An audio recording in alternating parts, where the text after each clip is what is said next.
Gospod Vlasto Nussdorfer bo v današnji oddaji govorila o področju starejših, v luči dolgotrajne oskrbe, v seznanjenju svojcev, stanovalcev, kako bo dolgotrajna oskrba zaživela s 1. decembrom v domovih za starejše. Govorila bova o problematiki, tematiki, informiranja vseh svojcev, potem seveda o kadrovskih tematikah, kako pridobiti, kako zadržati in kako motivirati vse naše sodelavce. Pomembno je, da so v domovih za starejše naši sodelavci empatični, da imamo neko ustrezno komunikacijo z stanovalci, da kakovostno izvajamo vse naše storitve, ki jih nekako vsi od nas pričakujejo. Super.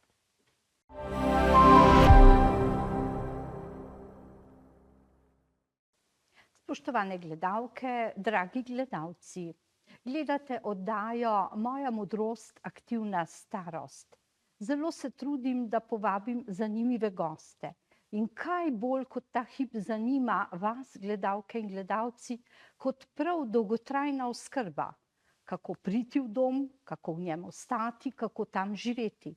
Z velikim veseljem pozdravljam gospoda Alena Grila, direktorja Doma starejših občanov Radovljica. Pozdravljeni. Dober dan.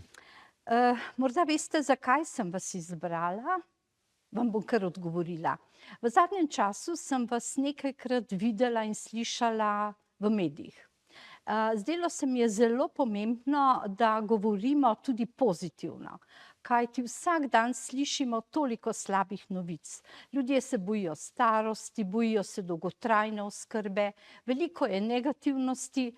Pred kratkim sem bila v vašem domu zelo navdušena, odprt je, krasen, čudovit dom, tako da vem, da bo najin pogovor izjemen. Gospod direktor, kako recimo preživite en dan? Ja, delo v domovih za starejše, ko to delo nekako pobliže spoznaš, je zelo zanimivo. In na koncu je neka ugotovitev, da je delo s starejšimi na vse zadnje zanimivo. In kaj v bistvu starejši najbolj cenijo in spoštujejo? Se pravi, neko odprto komunikacijo, nek pogovor, morda včasih kakšno kavo, skupno pozornost, da dajemo, in to v bistvu nekako v domovih za starejše, poleg mene, z vsemi sodelavci, ki smo v domu, da imamo neko srčnost do starejših, in to na koncu največ utekta. In to je tisti pozitivizem, ki nas žene in zaposlene in tudi stanovalce naprej. Tu in tam vidimo kakšen prizor, ki nikomur ni v čast in ponos, da recimo nekdo grdo ravna s starejšimi. Kako lahko to preprečite? Je sploh to možno, da se ne prikrade kakšna taka oseba v dom? Ja, tukaj je, rekel, zelo pomembno v luči teh postopkov zaposlovanja. Da dejansko vemo, da danes je v socialnem varstvu, tako kot povsod drugod, zelo težko dobiti sodelavce. Seveda je pa tukaj, ko se sodelavce zaposluje, pomembno, da smo pozorni tudi na dejansko na možna tveganja, tako kot so bili pred kratkim, ko smo imeli to dejansko te dogodke, ki so se dogajali, neprimernega ravnanja s stanovalci na celjskem območju, da nekako sodelavce, ki jih zaposlujemo, da se prej nekako informiramo, od kje so v preteklosti delali, ali imajo kakšne slabe izkušnje. In potem, ko jih zaposlimo, seveda, ko jih uvajamo v delo, da smo pozorni na njihovo delo. Da imamo tudi vodje, mentorje, ki z novo zaposlenimi, ki delajo, da so pozorni na te njihove odklone. Včasih je mogoče bolj pomembna neverbalna komunikacija, a ne neko obnašanje, ki lahko nekako nakazuje, da pa lahko pride do nekih neljubih dogodkov. Žal pa je tako, da stvari včasih ne moramo preprečiti. In takrat, ko pač pride do nekih takih dogodkov, je prav, da se odgovorno odreagira in ravna. Tako da je pomembno, da v socialnem varstvu delajo sodelavci, ki so empatični, ki so komunikativni, ki imajo neko empatijo predvsem do starejših. In seveda tukaj, tako kot sem že uvodoma povedal, da se nek pozitivizem goji, da se pač tudi na stanovalce tako delate konec koncev.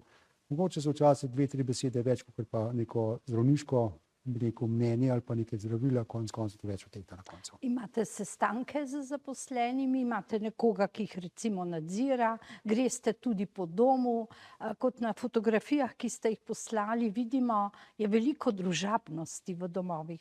Ja, recimo sodelavci, vodje oddelkov, namestnik direktorja za področje zdravstvene nege, diplomirane medicinske sestre, timske sestre, a ne, ker recimo pri oskrbi zdravstveni negi stanovalcev neposredno delajo, da delajo sodelavci, tudi ostalimi našimi sodelavci, da so sproti z njimi, da hodijo po oddelkih, da hodijo od stanovalca do stanovalca, da se veliko stanovalci pogovarjajo, da tudi stanovalce spodbujamo, da povedo, kako zadeve doživljajo, kaj so njihova pričakovanja. Tukaj je zelo pomembno, da se to dejansko neposredno, tudi jaz zdaj grem po oddelkih.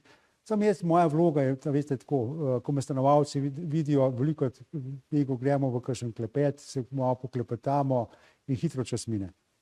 Zagotovo. Kako pa je s kadri? Kot slišimo, ne, primanjkuje kadrov, težko jih dobimo doma, bazeni naj bi bili kar že prazni, tudi v sosednjih državah, tako da se nekateri poslužujejo celo delavcev iz tujine. Imate vi take izkušnje ali imate nekako zapolnjeno to kadrovsko? Sodelavci pri nas v domu imamo, pri nas, hvala Bogu, zaenkrat sodelavci ne odhajajo, zaradi da bi bilo recimo v zavodu slaba klima. A ne, ker kot mi, kot delodajalci se zelo prizadevamo, da imamo neko pozitivno delovno klimo, da je neka kultura v domu in pri nas sodelavci ne odhajajo, ker bi bili nezadovoljni z nami, ampak pač se seveda sodelavke upokojujejo, a ne, ker pač ne izpolnjujejo pogoje. Se pa seveda poslužujemo tudi pomoči, se pravi, da sodelavce po podjemnih pogodbah, tudi študentskega dela, tam, kjer študenti lahko, rekel, kot neko pomoč pri izvajanju zdravstvene nege izvajajo, pa pri oskrbi. Se pa vsako leto tudi organiziramo zaposlitvenih sejmov v organizaciji Zavoda za zaposlovanje Republike Slovenije. Lansko leto smo bili v Bosni, letos smo šli v Severno Makedonijo.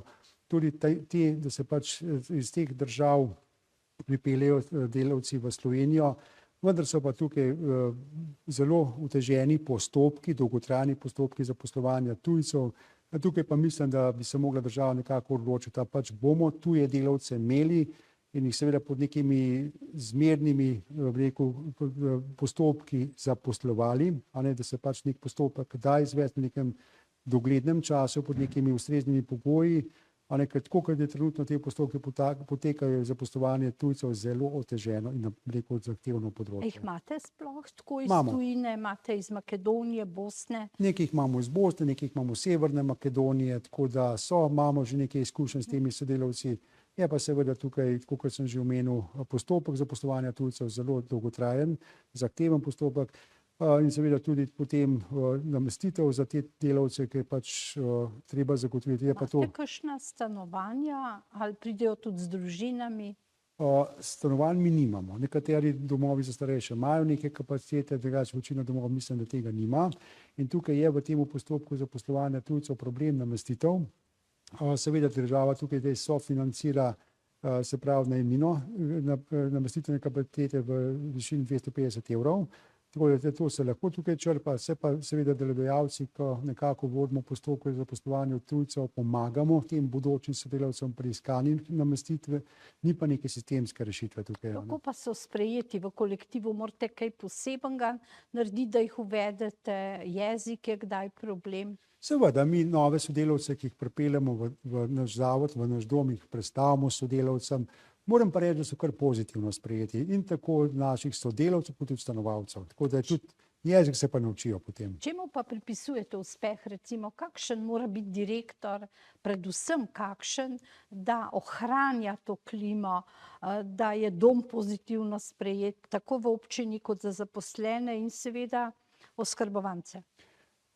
Če gledam v domu, mora biti direktor dejansko nek psiholog. Moraš velikokrat razumeti tudi ozadje. Če ima nek sodelavec probleme, ima neke težave, ki se dejansko izražajo na delovnem mestu, je treba te zadeve pogledati malo širše, razumeti, konec koncev, zakaj je nek konflikt nastane. Morda je pa neko ozadje v domačem okolju, da se karkoli, mi tega niti ne vemo, a ne. Pomembno je, da se dejansko ljudje, ki skupaj delajo, da se neko, rekel, motivacijsko okolje dela, da se mogoče daje tudi med nekom, recimo med dvema, ki se ne strinjata, da se neka mediacija naredi, da se zadeve pojasnejo, ne?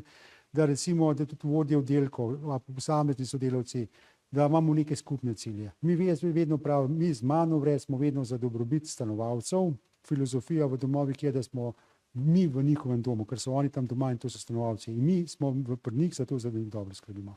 Hvala lepa, s tem bova zaključila najin prvi del pogovora, sta pa še dva pred nami, tako da bova odprla vse teme. Hvala zaenkrat. Prosim.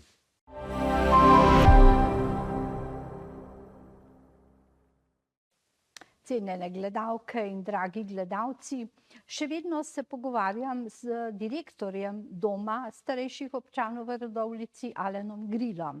Je zelo zanimiv sogovornik. V prvem delu sva spregovorila, kot ste lahko slišali, predvsem o tem, kakšen naj bo dom, kakšen naj bo direktor, kako dobiti kadre.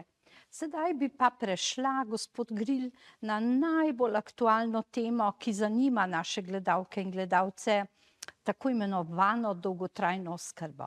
20 let ali še več smo čakali na njo, zakon je, zagotovo so neke hude porodne težave prvega leta uveljavitve. Kaj je za vas največji izziv? Kaj mislite, da je treba narediti oziroma kako ga vi v domu sprejemate? Ja, mi v domovih, pri našem domu dejansko sprejemamo to celotno zadevo kot en velik izziv. To so dejansko tektonske spremembe, ker trenutno je zakon o socialnem varstvu v veljavi, zdaj pride tudi v veljavo s 1. decembra zakon o dolgotrajni oskrbi v instituciji in s 1.7. pa bo šel zakon o dolgotrajni oskrbi v lokalnem okolju v veljavo. Za nas so to zelo konkretne spremembe in če začenši že recimo pri izvajanju storitev, se pravi, storitev dolgotrajne oskrbe so malce drugačne, kot so v zakonu o socialnem varstvu. To dejansko tukaj je zdaj izziv priprave našega dela, da se opolnomočimo, da dejansko vemo, kakšne storitve bomo morali izvajati za naše stanovalce v primerjavi z zdajšnjimi storitvami, bosta pa v veljavi dva sistema, tako kot je bilo rečeno zakon o socialnem varstvu in zakon o dolgotrajni oskrbi. Kakšna bo pa razlika recimo? Ja, zdaj trenutno v zakonu o socialnem varstvu so 4 tipi oskrbe, po zakonu o dolgotrajni oskrbi bo 5.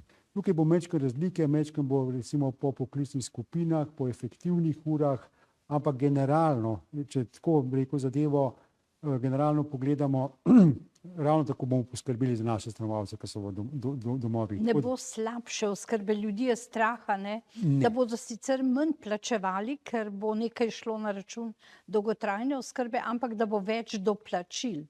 Tukaj je zdaj stvar pač v tem delu so informativni izračuni, ki so bili dejansko zdaj narejeni. Seveda je pač zakon o dolgotrajni oskrbi, je to novi socialni steber države. Namen tega je, da bojo pač uporabniki svojci, tisti, ki pač te storitve plačevali manj. Seveda je pa izziv vsakega doma, tudi našega, tukaj, da bo pač raven kakovosti storitev ostala taka, kot je do sedaj. Namen je to, da bojo pač uporabniki manj plačevali, je pa sistem je velik, kompleksen, zahteven in seveda se bo v nadaljevanju pri izvajanju šele pokazalo dejansko, kje so mogoče še kakšne anomalije, kje bo treba zadeve izboljšati, najbrž bo kakšne dodatke, kar se tiče dela, še sprejeta, pa kakšne interventne zakone vezano na to, ampak namen je, da ostane, se pravi, kakovost, nivo storitev takšen, kot je sedaj, s tem, da bojo pač uporabniki manj plačevali. Kako pa so reagirali uporabniki oziroma svojci? So podpisali te nove načrte? Zelo hitro. V tistem obdobju, ko so se pobirala soglasja strani stanovalcev in skrbnikov, smo imeli, v našem domu zelo hitro, ta soglasja pridobljena. Tako da smo organizirali v domu 2 srečanja s svojci in stanovalci, da smo dejansko zadevo pojasnili, kaj je namen in smo seveda te soglasja pridobili. Tako da v bistvu pri nas v domu bo šlo več kot skoraj 90% vseh naših stanovalcev zdaj v prekategorizacijo z zakonom o socialnem varstvu na zakon o dolgotrajni oskrbi. Bo pa v nekem procentu, manjšem procentu bomo imeli še vedno tudi po prejšnjem sistemu sprejemov, bo pa čas pokazal, kako bo pač dejansko ta večina v dolgotrajni oskrbi ostala. Jaz pa z vsakmu pač to zadevo pojasnjujem, povem, da počakamo na mesec januar, ko bo dejansko, ko bo mesec december mimo, ko se bodo dejansko te storitve obračunavale, da je cilj, da bojo pač takrat zneski na položnicah manjši. To se pravi, prvi računi, kdaj se izstavljajo? Januarja. Se bo že videlo spremembo pri računu? Tako, takrat se bo moglo že videti sprememba. Recimo, pri nas smo delali informativne izračune v oskrbi 4 je zdaj trenutno to, ker je To je najvišja. najvišja z vsemi dodatki, je zdaj 1400. S 1. decembrom tudi država nekaj sofinancira stroške dela. Po zakonu o socialnem varstvu bi šla ta vsota na 1700, zdaj po novem se bo dolgotrajni Če ne bi bilo spremembe, da vas prav razumem, bi bilo po novem za oskrbovanca 1700, Tako. najvišja oskrba. Tako. In Bo sedaj? Bo po dolgotrajni oskrbi po 820. Tako da je Pa kar velika razlika. bistvena razlika, čeprav v tem delu je zdaj seveda tudi svojcem in plačnikom pa stanovalcem to zadevo treba pojasnjevati, tudi v tem delu, ker dodatek za pomoč in postrežbo pa ne bojo To pa morava povedati, a ne, da tisti dodatek, koliko znaša najvišji danes? okoli 500, nekaj čez 500 evrov. Tega pač ne. Ampak imajo pa recimo od 150 do 550, odvisno pač katera vsota pripada. Potem, čeprav razumem, nekaj bodo plačevali svojci oziroma sami oskrbovanci, drugo Zavod za zdravstveno. Tako, zavarovanje. ker zdaj osnovni standard je dvoposteljna soba, a ne, so uporabo kopalnice, tako da zdaj tukaj noter bo pač zdravstvena zavarovalnica bo pač vir financiran za domove za starejše, iz tega vam bomo imeli pač dolgotrajno oskrbo plačano. To že poteka vse to z delo proti zavarovalnici, boste izstavili lahko račune. Tako, to se zdaj bi rekel na nivoju države, se ti deležniki usklajujejo. Mi zdaj recimo praktično v domovih imamo programske hiše, a ne, za obračun storitev, da se recimo dnevno zdaj se rekel navodila za pripravo osebnih načrtov, za fakturiranje, za rekel realizacije storitev, tako da so zdaj rekel res taki fleksibilni dnevi za nas, a ne, da bomo to imeli pripravljeno, da bomo s 1. decembrom lahko uspešno stali. Kaj pa tisti, ki čakajo, recimo, imate veliko čakajočih na sprejem? Pri nas je nekje v domu povprečju nekih 130 takih, ki bi bilo dejansko, ki je nekako pričakovano čim prejšnji sprejem. Moram pa tukaj izpostaviti, da je veliko takih vlog, ki so včasih urgentne, da potem pa pokličemo, pa niso v tistem trenutku pripravljeni. Tako da je treba včasih, ko se kakšen sprejem dela, kar veliko svojcev oziroma preklicati, da rečejo, da bojo prišli. To se pravi, se kdo ne odloči. Tako. Sploh zdaj najbrž, ko bo dolgotrajna oskrba na domu, bodo tudi razmišljali, ali v dom ali ostati. Ja, bodo razmišljali, čeprav da bosta v bistvu dve čakalne vrste, ne, se pravi po starem in zdajšnjem sistemu, tako da mi vsem pač rečemo, dajte, če imate vlogo po zakonu o socialnem varstvu tudi v centre za socialno delo, ker bude vstopna točka. To se pravi, da rečeva, če ljudje že čakajo, so že oddali vlogo po starem, a ne, kaj ne naredijo zdaj? A morajo decembra, prej je bilo treba podaljševati vsako leto, kaj pa sedaj, se morajo odločiti? Zdaj je najbolj priporočljivo, da rekel na center socialno delo, da pač vložijo pač svojo vlogo za rekel na to vstopno točko, da osebne svetovalke se pač z njimi pogovor upravijo in potem se pač na osnovi tega postopek sproži za sprejem v dom za starejše po zakonu o dolgotrajni oskrbi. Če pa bi ne želeli po dolgotrajni, ampak po prejšnjem pa... Imajo še vedno pa možnost po dosedanjem sistemu, pač pa so tukaj v čakalni vrsti. Kaj pa je največja skrb ljudi, recimo, ta hip, kaj vas najpogosteje sprašujejo? Cena. Tukaj, a ne, ker vemo iz teh medijskih objav, a ne, tukaj nekako je, tako kot v našem domu smo se soočili s tem, da vse te naše zdajšnje stanovalce, ki so v domu, ki bo šli v prekategorizacijo in tudi tiste, ki so nekako, ki čakajo na sprejem, da jih ustrezno informiramo. Je seveda, koliko bo plačevali in kakšna bo nekako, rekel, ta storitev, kakovost in tudi izvedbeno, kako bo to. Mogoče do konca, ker je ostala še dobra minutka, kaj pa za tiste, ki ne morejo sami odločati? Pa imajo skrbnika ali kako? To so pa skrbniki. Tukaj so pa skrbniki. Te ste tudi zagotovili, imajo? Tudi pa preko centrov za socialno delo, tako da tudi za te je poskrbljeno. Zdaj je za vas kar naporen mesec najbrž, ne, ta december. Zelo. Se tudi srečujete z ostalimi direktorji? Imajo kakšni več težav kot recimo vi? Zdaj, tako je. Tukaj je zdaj dejansko zelo pomembno to, da smo dnevno, se pravi, kar se tiče informacij na relaciji z ministrstvi, z skupno socialnih zavodov, z našimi programskimi hišami, da imamo znotraj zavoda koordinacijsko skupino, socialno delavko, finance, vodjo zdravstvene nege in da imamo to deležniki, ki je to skupno, ki je to skupen projekt. No, to je lepo slišati, preden preideva pač v tretjo fazo najinega pogovora in zaključno bi rekla, da je to kar optimistično, bova pa še malo spregovorila v naslednjem oddaji.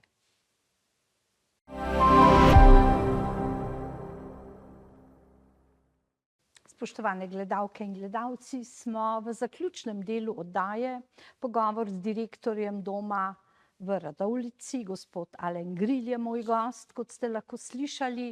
Smo govorili že o marsičem, sva se lepo pogovorila. Mogoče v tem zadnjem delu, kaj je pomembno za kadre, kako pravzaprav uresničujete svoje poslanstvo. Na eni strani imate svojce, imate varovance, kakšni programi so, kako pravzaprav uspeti in biti in ostati dober dom? Ja, jaz vedno pravim, danes so kadri strateška tema. Kadre je rekel pomembno, da pridobiti, obdržati in motivirati. To pomeni, da tudi javni zavod ima tukaj možnosti, da dejansko, če začenši recimo znotraj naše strukture sodelavcev, da prepoznamo potencialno sodelavce, ki bi jih lahko zavod napotil v šolo. Tukaj je tudi država dala možnost sofinanciranja stroškov dela. Da prepoznamo primer, da imamo nekega bolničarja, ki bi ga lahko napotili na šolanje za srednjo medicinsko sestro, pa tehnika zdravstvene nege, pa srednjo medicinsko sestro za diplomirano medicinsko sestro, da tukaj nekoga prepoznamo, da ga motiviramo, da ga izobražujemo. Lahko bolje plačate pridne ljudi?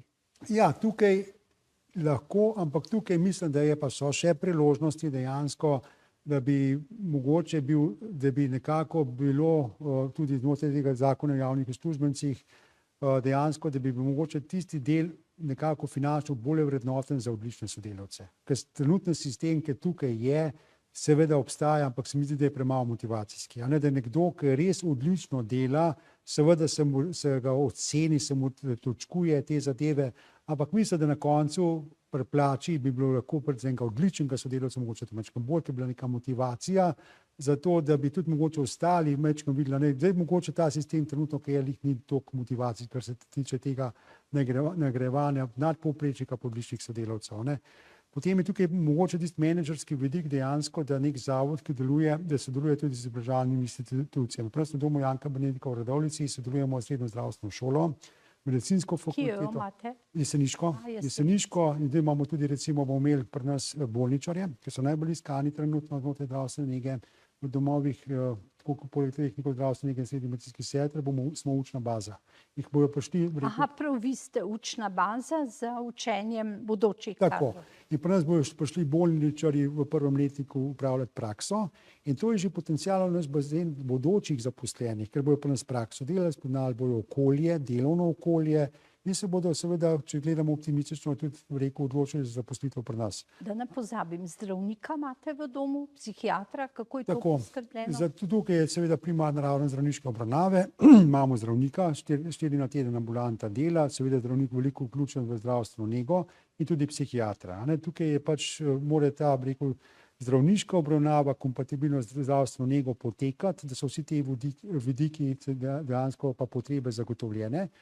To je zelo pomembno, da tudi to deluje, da dejansko tudi delo zdravnika pa delo zdravstvene nege pri nas, da je nekako tako z roko v roki, da so potrebe prepoznane tudi strani naših sodelavcev po zdravniški obravnavi, kakšnih urgentnih situacijah, da je to dejansko to delo utečeno in Kako da vam ne uidejo kadri čez mejo, recimo v Avstrijo? Zdaj tako, tukaj, tako kot sem že omenil, kadre treba motivirati. Imamo seveda možnosti povečanega obsega dela, tam, kjer so delovna mesta nezasedena ali pa so dolgotrajne bolniške odsotnosti, so recimo promocija zdravja na delovnem mestu, tako kot sem že omenil. Kaj to pomeni, ta promocija? Kaj naredite? To so, imamo izvajalci, se pravi delodajalci možnost seveda imeti kakšne taka, team buildinge, tako športne aktivnosti. To je tisto dejansko druženje izven okolja delovnega, ki je mogoče včasih manj formalno, ki je nekako motivacijsko. Pa tako, kot sem poudaril, izobraževanje, recimo, da se dejansko strokovno izobraževanje. Jaz najraje vidim, ko nekdo pride do mene, pa mi predlaga neko strokovno izobraževanje, tisti, ki si ga nekje znotraj stroke zaželel. Ker jaz točno vem, če mu je neko področje zdravstvene nege, bolnišnične okužbe ali pa podobno, neke diplomirane medicinske sestre, če je to področje všeč, jaz vem, da bo to delala s srcem in bo to konec koncev tudi za dom ena dodana vrednost. Kako preprečite izgorelost? Recimo, imajo vaši ljudje možnost koristiti dopust? Včasih razmišljamo, sploh lahko koristijo v takih institucijah? Tukaj so izzivi, tako kot smo bilo danes že omenjeno študentsko delo. Recimo študentje lahko pomoč izvajajo pri kopanju, pri hranjenju, seveda ob vodenju nekoga, ki ima kompetence za to. In pri nas v domu imamo dejansko, če gledamo, zelo malo število nadur, redko kdo, da gre dejansko do 20 nadur na mesec, ker lahko gre, tako da je neko, bi rekel, normalno stanje, kar se tiče nadur. Na drugi strani, da seveda, da sodelavci lahko koristijo dopust. In isto recimo, ki je bilo julija, avgust letos, bi rekel, ko smo prišli v mesec september, so ljudje pokoristili dopusta. In to je zelo pomembno pa razporedih dela. Mi smo tudi, imamo recimo certifikat sistema vodenja kakovosti že utečen, potem imamo pridobljen certifikat družbeno odgovoren delodajalec prijazen do zaposlenih najvišje stopnje. In znotraj tega certifikata je možno, so kar nekaj kazalnikov, ki so dejansko za dobrobit zaposlenih. Fleksibilni urniki, recimo tam, kjer je to možno na upravi, potem prilagajanje razporedov željam dejansko. A mlajši kader ali starejši, če bi omenili? Ja, tukaj je pa zdaj tako, so medgeneracijske spremembe, tako da zdaj je pa tukaj seveda izziv za nas, delodajalce, tudi vodje naših oddelkov, se pravi povezati medgeneracijsko sodelavce. Starejše, ki jaz vedno pravim, srednje medicinske sestre obvladajo. One obvladajo, pridejo mlajše sodelavke, ki ima morda tudi šolo višjo končano, da tista mlajša sodelavka, ki ima nek naziv, da posluša neko starejšo sestro, ki ima dejansko znanja in je to rekel, da je na koncu tisto povezano znanje. Tukaj pa je seveda tista motivacija, da jih nekako povezujemo skupaj, da se znanje, ki ga medicinska sestra po 35 letih ima, tega da mlajšo generacijo prenese. Se dogaja, da tisti, ki so v vaši učni bazi, pridejo kasneje k vam tudi v službo, so taki? Tudi. Ste zadovoljni, ker ste jih že spoznali? Tudi. Naredi se nam celo tako, da pač nekdo reče, no, bi pa šel nekam v neko drugo okolje delati, pa dobiš čez pol leta telefonski klic, če ga vzameš nazaj. Lepo, to je pa za direktorja najbrž zelo prijetno. Tako. Na eni izmed fotografij, ki ste jih posredovali, sem videla psička. A je to vaš ali ga dobite na obiske in kaj počne? Videla sem skupino žensk, ki nastavljajo neke obroče. Kaj je to? To je terapija živali, to je znanstvena doktrina, to je terapija živali. Mi imamo službeno kužiko našo. Vaša? Naša, ima naša sodelavka, ima in dejansko to je šolana psička in dejansko dela z našimi stanovalci. In mene, kar je najbolj preko res ganilo po svoje, stanovalke in stanovalci, ki so dementni, so odreagirali, ko smo pač neke vaje delali skupno. So stopili iz te svoje dementnosti. Tako. In je bilo dejansko odziv interakcije, ki je pač bilo, ko so se igrali s to psičko, tako kot je recimo terapija z glasbo za dementne, in smo tudi v živo videli. In dejansko so živali zelo dobri terapeuti, prav imamo tudi v domu muco Lizo, ki je dejansko posvojena. Mislite vašo ali od kakšne stanovalke? Prišla je od sosedov, potem smo jo v bistvu posvojili, dali veterinarju, pod veterinarskim nadzorom, zdaj pa doma pri nas. Lepo. Imate še kakšen tak program, ki kar vleče ljudi, s katerim so zadovoljni, ali pa ta druženja najbrž imate? Zdaj so prazniki pred vrati. Prostovoljci. Se pravi, tukaj je pomembno tudi recimo na lokalni bazi, da imamo prostovoljce, prav imamo zelo obletnico 35 let prostovoljskega dela, 7 skupin, da hodijo pa Rdeči noski, recimo otroci z vrtcev, dijaki šol. Prihajajo z vrtcev. Tako to je medgeneracijsko osebje. Kaj pa županom, z občino, kako sodelujete? Dobro. Je to pomembno? Pomembno, seveda je pomembno, da imamo tudi z lokalno skupnostjo take odnose, kot je to potrebno. Tudi v luči priprave projekta dislocirane enote v Kamni Gorici, ki pripravljamo zdaj tudi z občino Radovljice ta projekt skupno, tako da je Čemu pomembno. bo pa namenjena ta? To bo pa manjša enota, zdaj po zadnjih smernicah gerontologije se delajo manjše enote, bo tudi naše stanovalce, tam bo tudi verificiran oddelek za dementne stanovalce po sklepu sodišča v lepem naravnem okolju za 48 stanovalcev. Taka prijetna stavba, luštna, tako sredi domačega okolja. Ste pozabili na COVID, je mimo? COVID je ena taka tema, ki se tako reče, bi vsi čim prej pozabili, ampak je pa pomembno, da nas je COVID veliko naučil. Takrat je bilo pomembno, če gremo iz današnje perspektive, da se je čez noč vse tisto, kar danes mislimo, da rabimo ne vem koliko časa, da se neke spremembe so bile takrat hitne. Danes bo tako hitro zadeve, vse drugače in bo treba vse bleko, cel sistem na glavo obrniti, ampak smo vse speljali. No, jaz sem vam hvaležna za vse to, za predstavitev dolgotrajne oskrbe, predstavitev vašega doma, vzpodbudne besede o kadrih, o menedžiranju. Skratka, prepričana sem, da bodo naše gledalke in gledalci ugotovili toliko pozitivnega. Zagotovo je podobnih direktorjev v Sloveniji veliko, poti nazaj ni, vedno je naprej z novimi izzivi. Gospod Alen, res hvala za vašo prisotnost danes, hvala za vse, kar ste povedali, krasno. Hvala za vaše vabilo, meni je v čast. Hvala. Hvala.